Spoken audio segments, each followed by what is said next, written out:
What if the person you loved most died, but you kept writing to them every day, hoping they'd hear you? What if, after 10 years of silence, you got a reply? This is not a fantasy. This is what happened to Elias. And the truth behind that reply will leave you breathless. Intro. The day she left, Elias never liked goodbyes. He was 5 when his mother, Anna, kissed his forehead for the last time. She was just heading to the market, she'd said, and would be back in 10 minutes. 10 minutes became an hour. An hour became forever.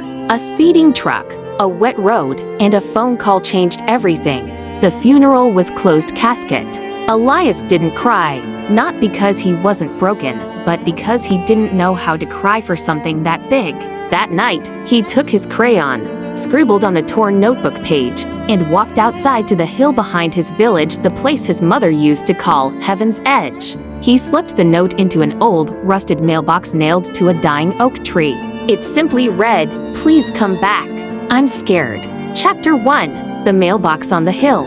The mailbox had no purpose. No one used it anymore. It was nailed there decades ago by travelers who wanted to leave notes to God, or so the legend said. The wind howled through its hinges. The tree creaked in protest. But Elias kept coming back, day after day, letter after letter. He told her everything.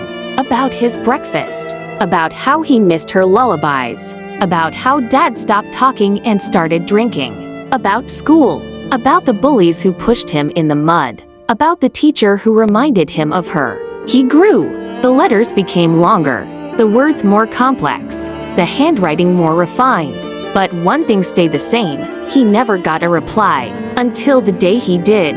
Chapter 2. The longest wait, years 1-5. The village was small, nestled between rolling hills, where the wind whispered tales of ancient times. Yet, nothing was as strange as the boy who spent his days at the foot of the hill, writing to a mother who had been gone for as long as he could remember.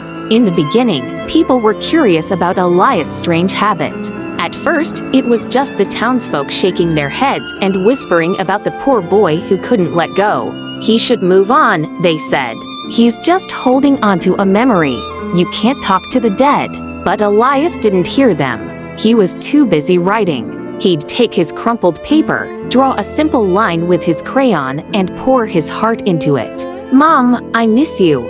They don't let me eat the strawberries anymore. I hope you're not angry at me. I didn't mean to make you cry when I spilled my juice. Mom, Dad is quiet. I think he's forgetting you too. I don't know if that's good or bad.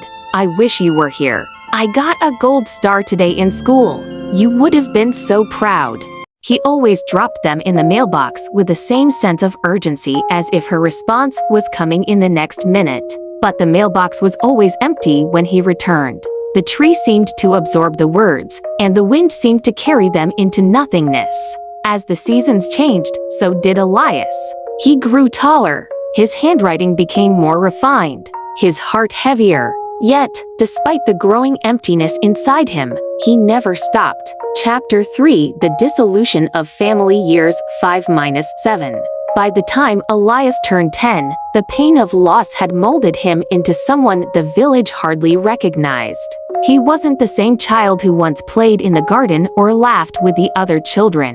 Now, he sat alone with his crumpled papers, looking out at the same view, expecting nothing. His father, Daniel, had become a ghost in his own home. The grief over Anna's death had driven him into a deep, endless sorrow. He stopped looking at Elias the same way. There were no more bedtime stories. No more walks to the market. Daniel was lost in his own shadow, and Elias was left to figure out how to survive in a world where his mother was just a whisper. The silence in their home was suffocating. The house no longer felt like home. The walls seemed hollow, echoing only the sounds of footsteps that never met.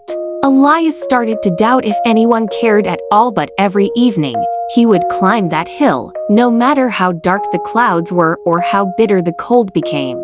"Mom, I don't know why Dad doesn't talk to me anymore. I think he doesn't love me anymore, but I still love him. I saw a butterfly today. It was the color of your hair. I didn't want to let it go.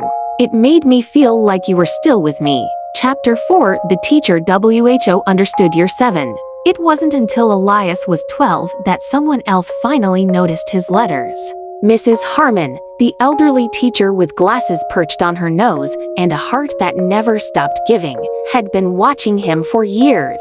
She noticed how Elias' eyes would wander to the window, lost in thoughts she couldn't understand. How he always seemed to carry a burden that didn't belong to a boy his age. One day, after class, she quietly approached him.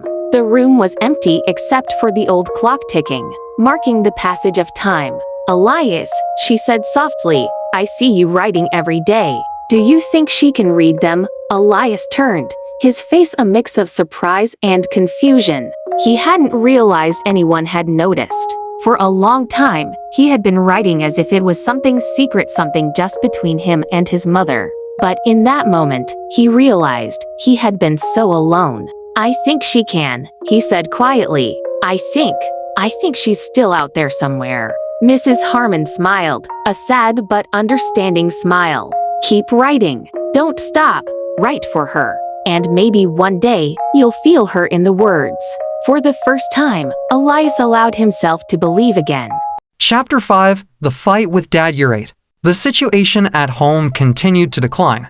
Elias' father drank more. His silence became an unbearable weight, crushing the life out of everything they used to love. One night, after a particularly loud argument between Elias and his father, Elias ran out of the house in a blind rage. He didn't stop until he reached the hill. He stood there, staring at the mailbox, feeling a rage so intense it burned his insides. For a long time, he hadn't just missed his mother. He had missed the family they used to be.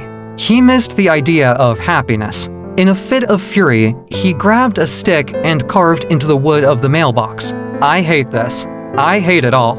I don't want to be here anymore. I just want you back, Mom. I just want everything back." Tears fell freely, but this time, they weren't the kind of tears of a child. They were the kind that felt like the end of something. As the words dissolved into the air, something strange happened. The wind picked up, as if answering him. For a moment, just a fleeting moment, it felt like something was watching him. Something that had been waiting for him all along.